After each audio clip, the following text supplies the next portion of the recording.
What's going on with Chrysler in 2024? Well, hello and welcome to the Car Keynote Reviews channel, and welcome to a very important moment. This is a 2024 Chrysler Pacifica, the plug-in hybrid iteration. And this is the only model you can buy from Chrysler in 2024. You can either pick a plug-in hybrid or a non-plug-in hybrid. I don't know what's going on with Chrysler. They kind of slowly started dropping their cars down to this one, which is an old design. And in today's video, we're going to check out the entire lineup of Chrysler in 2024. We're going to do a proper technical review under the hood. We're going to take a look underneath it, inside it, outside it, some things we like, some things we do not like, right after this.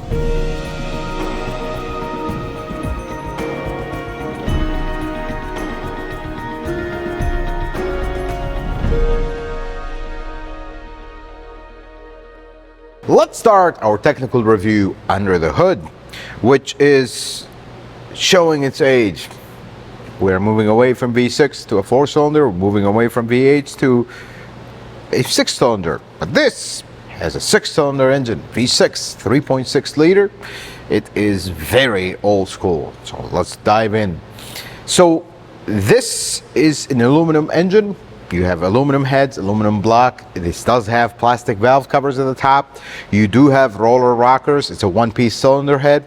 You do have hydraulic lifters, which is nice. You do have a timing chain, or actually 4 of them. It's interesting. So there is 2 timing chains, 1 for each bank. That is pretty standard. There's 1 little timing chain for the oil pump. That is also pretty standard. And then for reasons beyond me, there's a 4th timing chain for the intermediate shaft. That's just what they deemed necessary there. A little overcomplicated. They could have combined it into maybe 2 chains and call it a day, but we have 4 chains on this engine. Now, this engine has kind of an interesting design to it. So usually V6s like this, they'll have short, long runners, and they'll need to extend the intake manifold so that you would have that long runner. Most of these engines that do that, they'll do it to the back. This one does it to the front. Good side of that is it's simpler for service, because you do have to remove this thing to do the spark plugs, for example. It's toward the front. You're not all the way in the back. The back spark plugs are actually very accessible, which is nice. And there is a surprise here. Because this is an old school engine, this does not have direct injection. It has port injection only.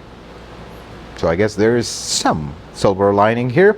But let's dive into the cooling system, where things are anything but simple. So this system has a very complicated cooling system, and let's dive into it because this is a bit much. So this system has 3 cooling systems completely separate from each other. The first one is for the engine. You do have a mechanical water pump. Things are very old school there. Cooling goes in, cooling comes out, and we're good. And then you have a second cooling system, one for the transmission and the inverter. The inverter is the device that sends power, supplies power. We'll talk a little bit about the plug-in hybrid system in a little bit, and you'll see what all that does. And then the third cooling system is for the battery only. It just warms up the battery and cools it. When I say warm it up, here's how that's going to happen. So when you are in plug-in hybrid mode, this uses a coolant heater to heat up the coolant, so we can heat up the battery and heat up the cabin.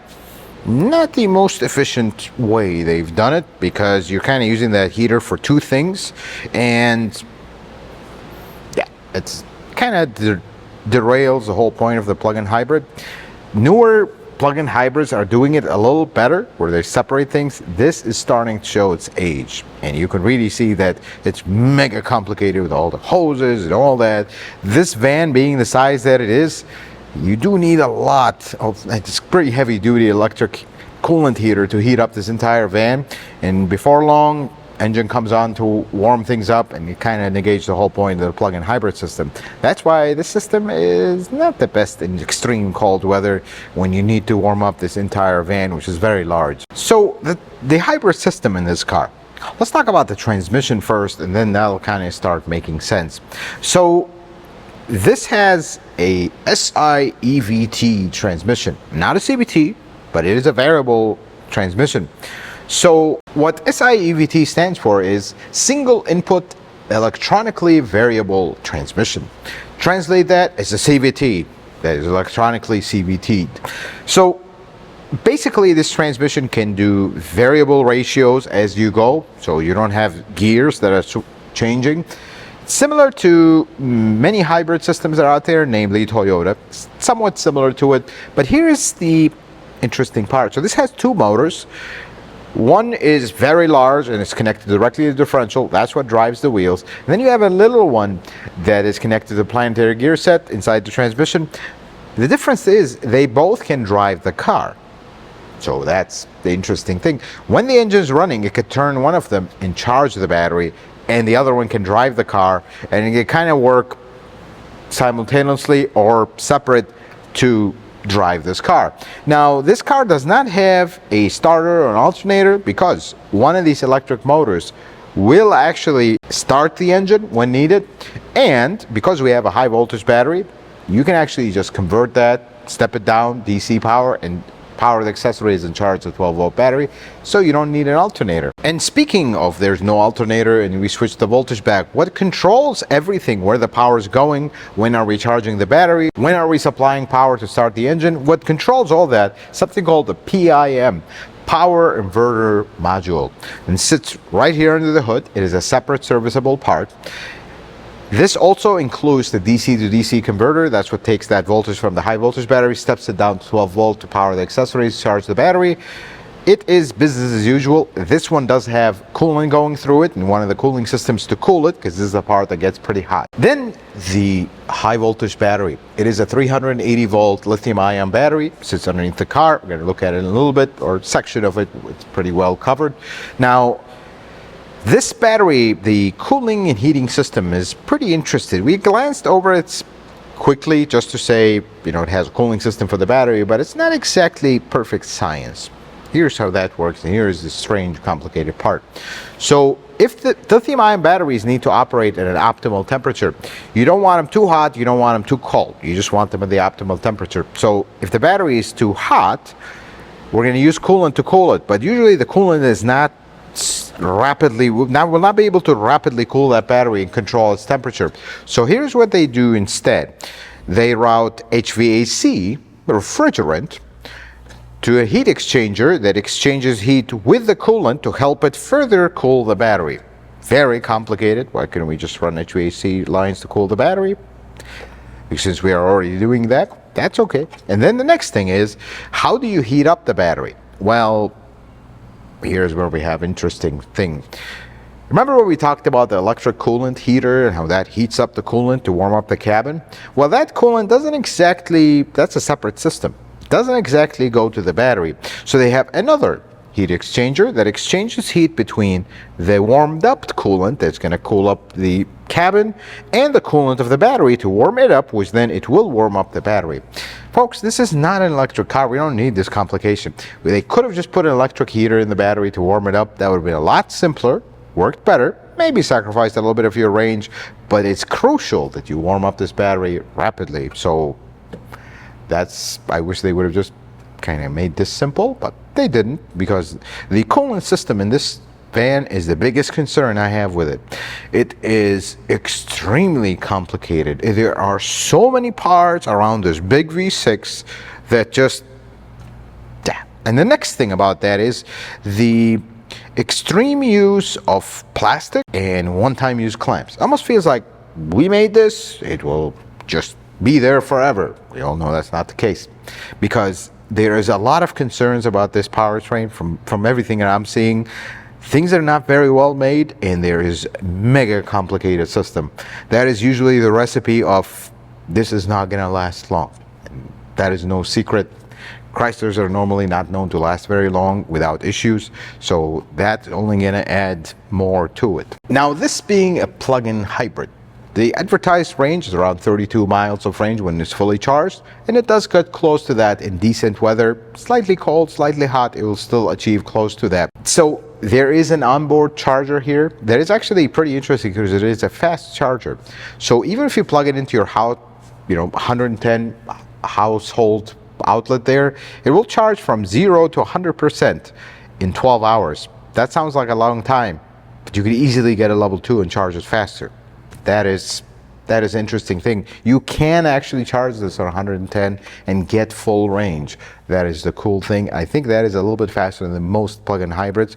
Now, here is the thing about this powertrain. It feels old, and even in its day when it came out, it was not very refined. It's clunky. It is just the transitions are not smooth, and occasionally the system will jar the powertrain and you'll feel it. And then the kind of compromised heating cooling situation when the things are very extreme, very hot, super cold, this will start to struggle. Now, this is a lot better than some of the other manufacturer systems that we tested, but it's also starting to trail behind because these manufacturers are updating their systems. This one remains exactly the same. Now, any plug-in hybrid with a heat pump system will easily outperform this in cold climate up to right around -14. It does have its complication, but I feel like there's way more complication here for something that still doesn't work very well in extreme weather here. Let's take a look underneath the only Chrysler in 2024. Everything is covered up just all the way through. There is absolutely nothing visible. We're going to try our best to kind of go around it. Let's look at the front suspension here. So you have a McPherson style strut at the top. You do have aluminum knuckle. You do have an aluminum control arm with a ball joint that is part of it. And you do have it looks like an aluminum sway bar link here. This is something about Chrysler that's very interesting, and they've been doing this for a while. They don't use cotter pins, they use the lock nuts. No mechanic likes these because when these rust, they are fun to remove, but that's what they do. They don't use like a cotter pin and all that. They actually have a little sleeve inside these nuts that lock them, so they're one-time nuts. All of the nuts they use in the suspension are like that. Then we do give you a little access door here for the oil change, you know, to drain the oil and whatnot. So if you wrap around and look, before we get into the exhaust, if you wrap around and look here, right through this opening, I really dislike this style of shielding that some manufacturers use, and this clamp that connects the exhaust.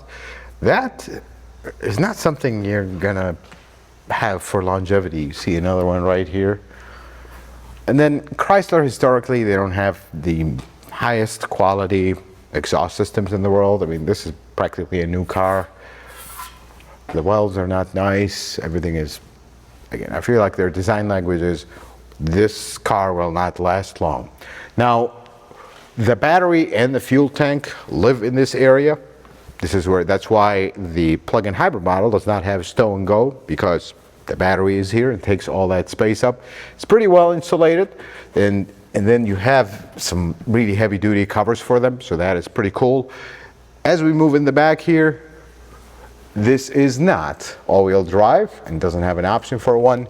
Although it looks like we could figure something out, but this is an older design, so they don't. The one thing that I like about this, we have to be fair in everything. If you look all the way up, I do like their seam seal application. It looks nice and neat and complete, not missing stuff, and that is a welcome thing to see. Let's look at the back suspension here. You do have an aluminum knuckle. You do have all the arms are steel. And one thing interesting about this trailing arm, which conveniently has this wire going right through it. I don't know why this doesn't go up here, for example. This bushing is separate. That is, I suppose, is nice. In the back, this is closed only because we have the muffler here. So we can go with that. Again, not the highest quality muffler in the world. We look at this side, it's completely covered. They are really trying to push the envelope on the efficiency of the plug-in hybrid, and it does pretty well.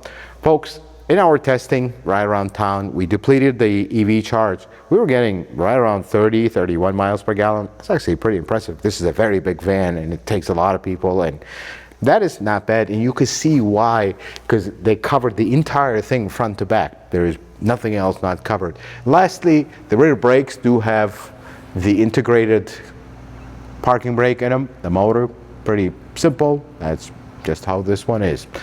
The quality overall of everything is okay, something you expect out of Chrysler. They're usually not, that is not their strong suit. If you look over here, for example, fuel tank is not finished, and then the battery is right here. The battery casing I really like. It's really heavy duty, and you can tell they have to protect it. And this is the only place you can see the battery without pulling covers and whatnot. But the battery is pretty large, and it takes away all your stow and go space, so that's why they don't have them. Let's look at the outside of the Chrysler Pacifica. This is probably one of the better looking minivans, in my opinion, in 2024. This has a chiseled look in the front, really sharp headlights. Grille is not over the top. Chrysler logo kind of blends in nicely. I do like how this looks. It does have an interesting shape as a minivan. It's actually a functional shape, and we'll talk about it. But there's one thing in the front that I want to show you. If we come right here, the charge port is in the front. This is a plug-in hybrid. I really like this because here's a scenario. You pull in your garage and you want to charge it. You don't have to back it in because the charge port is in the back. I really like it, but what I don't like about it, the door is good, but there's no cover here. The cover is part of the door. I just wish there was, I feel like this is gonna wear out. If you had a separate cover, that would have been nice. Not the end of the world though. Now, as we walk around it, you notice the hood doesn't have a lot, and I think that's why. It has a few lines, but they're very subtle. These are kind of emphasizing the badge. The rest is kind of soft on the edges. Do like these wheels. They're kind of interesting, different wheels for minivan. Minivans are usually not the best looking things in the planet, but the side profile, this is what I say, it's an interesting shaped minivan, because it almost like this is all the way back, then it comes very sharp. It just has an elongated shape. It's a very interesting shape for a minivan. Otherwise, design-wise on the side, things are very basic. It does have a huge window. Visibility is really good usually with minivans. All doors have lock and unlock, but they are buttoned. This is where this thing is showing its age. They are power sliding doors. What I do like about them though is you have this giant behemoth here. That is pretty cool to see. Looks cool, doesn't really add any function, but that's how this is. And you have a door to close it here, which is nice. Now, as we walk around the back, this does have a bar taillight. This is kind of the beginning of bar taillights. This is a little bit of an older design. You do have a wiper. Huge window. Usually minivans are getting smaller and smaller. This has a huge rear glass, which is nice. The back is power. Now the third row is something important in minivans, but stowing it is equally important. So when the third row is up, you have all the space, which is really nice. It's a deep well, but with the pull of one lever, this disappears, and then pull another lever. I think this is very simple, and you have all the space, and the second rows are removable. Some newer minivans, you can't remove them. These you can actually physically remove them out of the van. And equally important, you have your kids here, you want to put the third row seat. Let's see how quickly you can do that. Not very good with grabbing straps, but that is pretty simple. Let's try it again. That is pretty simple. We don't really need a power operated third row. It takes forever. This is extremely simple. I do think it has decent space here. You do have your charge cable and everything, which comes in a nice pouch here. Some manufacturers literally just throw it in there and here you go. At least this one has a little bag. And the other thing is they do put a little light here to light up this area at night, which is nice. Now, this power door does not hide the fact that it has one motor. One motor on one side, the cable goes here. Now, I would have loved for this cable to go inside the door, would make it easier, but this is a better spot. We're seeing a lot of manufacturers put the cable here where you have to drop part of the headliner to replace it, but it's only one. The other side, they didn't even try to mask it as that. It is literally a shock. Good and bad. Good is, if this motor goes out, you only replace one and we're done. Bad is, when you have one motor on one side, it puts it pulls the door on one side, and eventually it might tweak the door and we have issues with it. That's really the downside to it. Now the finishing here is,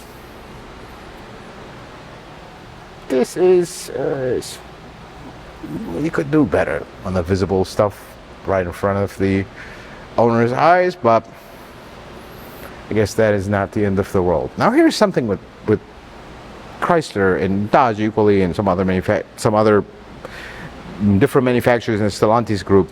They don't have the closer here, so you have to do one of these deals. The button is here, you hit it, you run, and then it comes down. It does give you a few seconds to duck and run, but just button on the door would have been nice, at least in my humble opinion.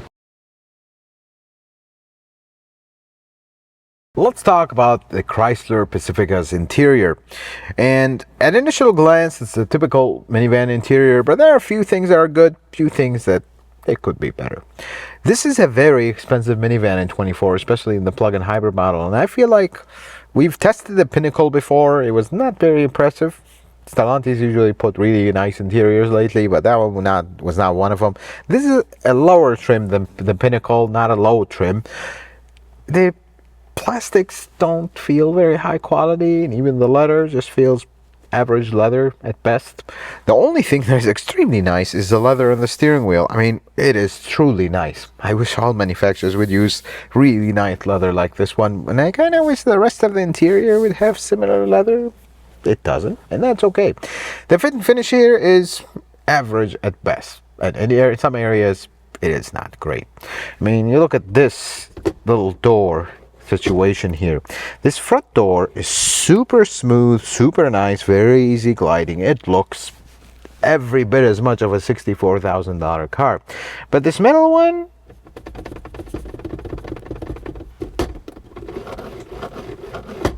not so much. This is the problem. I see some things that are really nice, something that's just not nice at all. Then we move on to the center stack here.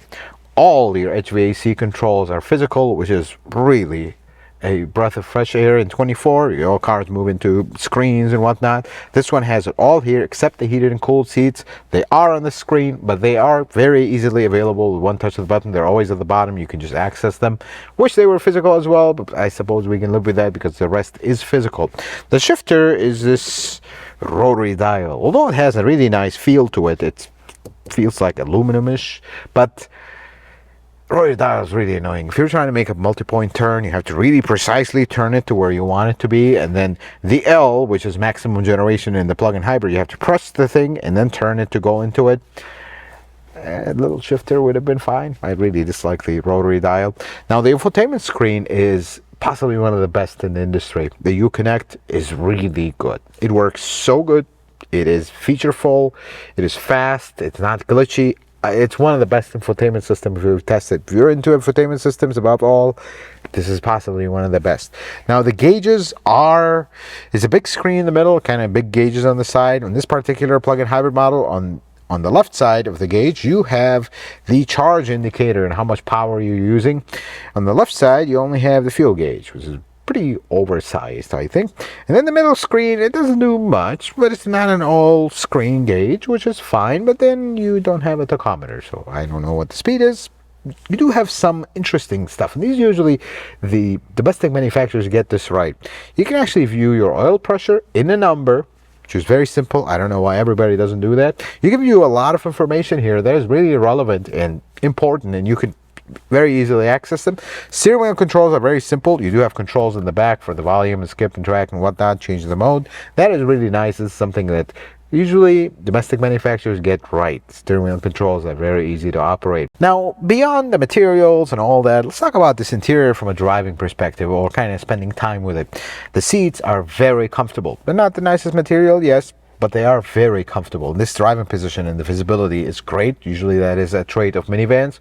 Now, this minivan, quiet level wise, is average. Usually minivans don't pride themselves on being super quiet, because the quieter they are, the louder you'll hear your kids scream in the back. So, there's a trade-off. This one, I'll put it as average. It is smooth, though. That is the nice thing about it. But what is not smooth is the powertrain. kind of intrudes on that. Sometimes like you accelerate and it just jars the whole powertrain and you feel it. You come to a stop, it's kind of clunky, and the brakes, as they switch from regenerative braking to hydraulic, you really feel them, and it nosedives the van if you're not used to them.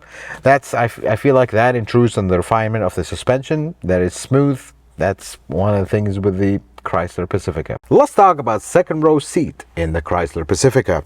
I'm 5'7", this is my driving position. This is why you buy a minivan. I mean, this is very comfortable. I have a lot of knee room, a lot of headroom, even though this has a pano sunroof and the headliner is down.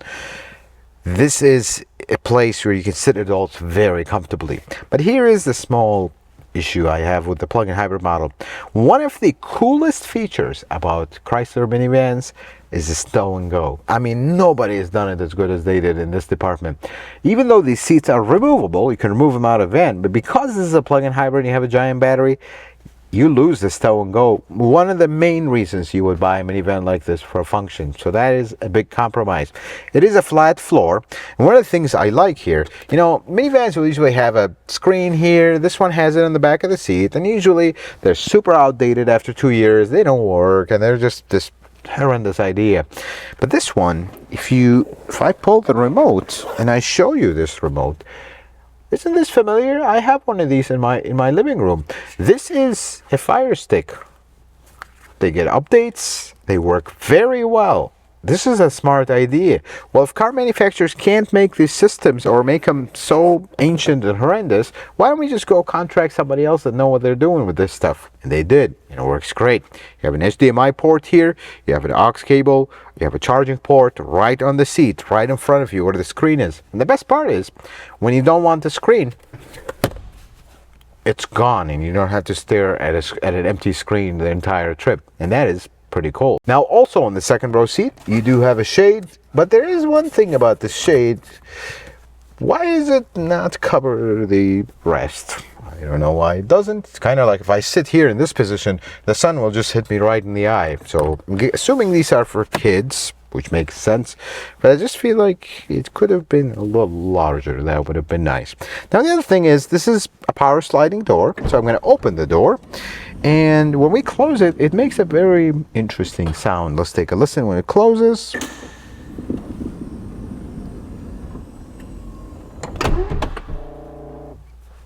Yeah, that's a little bit of early Halloween for your kids there. Let's talk about the third row seat of the Chrysler Pacifica, a very important place in the minivan. I'm 5'7". This is my seating position in the second row. In the front of it is my seating position in the driver's seat. I mean, I don't have the biggest knee room in the planet, but I can easily move the seat forward a little bit. But this is decent. This is a seat I will not complain as an adult sitting in. And that's the principal reason why you would buy a minivan. You have a large family and you really need them to be comfortable in it. That's why you buy a minivan. Very good headroom here. I mean, this is a very comfortable place to be, even for adults. You do have a little shade here, also small, that leaves a giant gap, but not gonna get on them for that. The vents, same thing with the second row, they are on the roof, which is the most difficult way to do it, manufacturing and planning wise, but they are the most effective. So I actually admire that. Now there's one last feature here. It's like equally in the second row seat. You have a family camera that you can turn on the screen. You can check out on your kids, see what they're up to, what no good are they up to when you're on that long trip. That's actually a really useful feature. That camera sits right here. You can see it. I like that. Functional features that actually are needed. Let's talk about some things I do not like about the Chrysler Pacifica. The biggest thing is the plug-in hybrid model. It is extremely complicated, but it commands such a high price, pushes these vans over $60,000 or even in the $50,000 range. And it is extremely complicated and not really smooth or refined. It's clunky. It does get decent range, does get decent gas mileage, but I feel like a hybrid only model would have been fine. I mean, I think I see minivans switching to hybrids and they've worked. The good thing about this is that it kind of makes up when you compare it to other hybrid minivans. This does have a stronger engine, does have more pickup and go, but that is met by the long-term reliability question. It is no secret that this is not a long-term car. You're not going to keep this car for 10, 15 years and expect it to not have issues. It's going to have issues. That's not their main thing.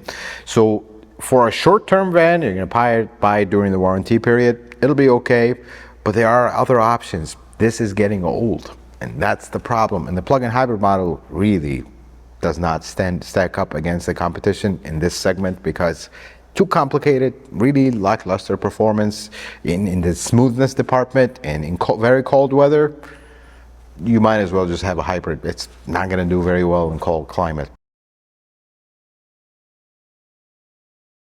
So what is going on with Chrysler in 2024, and should you consider their only car in 2024, the Pacifica Hybrid or plug-in hybrid or the regular? This one is a tough one, folks, because I feel like we are at the verge of the end of this brand, a brand that has been around for a very long time.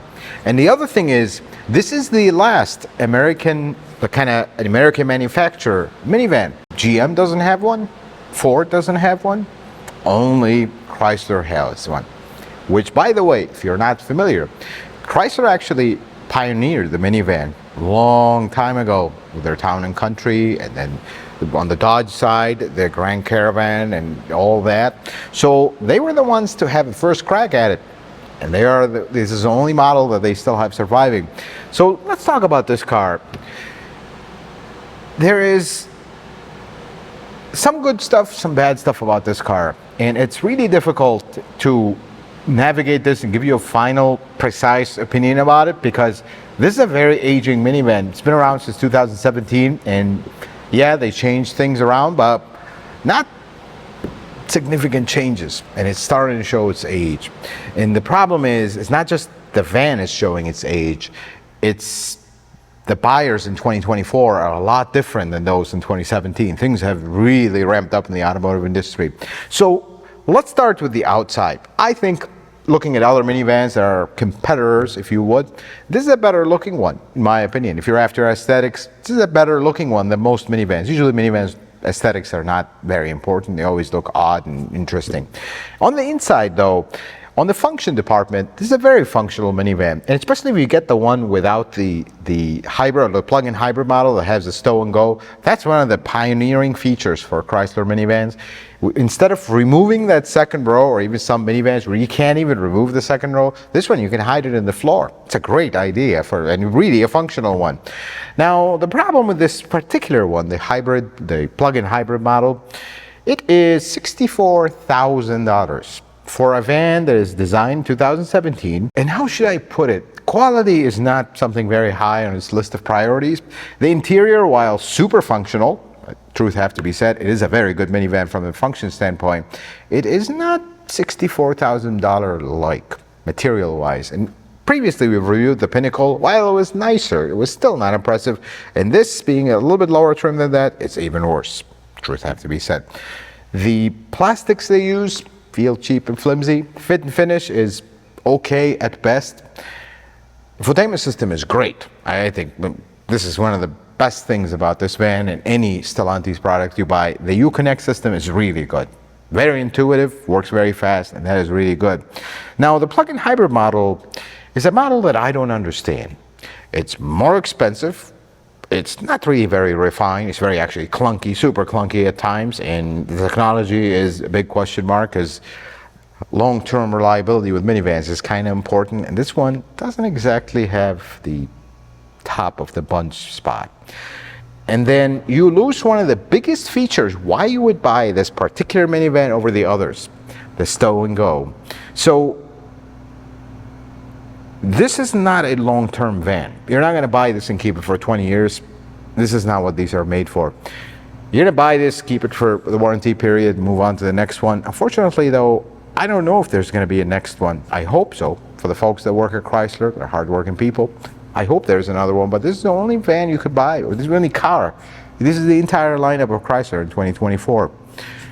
I would, if you are interested in these cars, I don't think the plug-in hybrid is worth it, because you lose one of the most distinguishing features of this car. And then the system itself, it gets decent range, it charges decently fast, but does it justify the extra cost and the extra mega complication?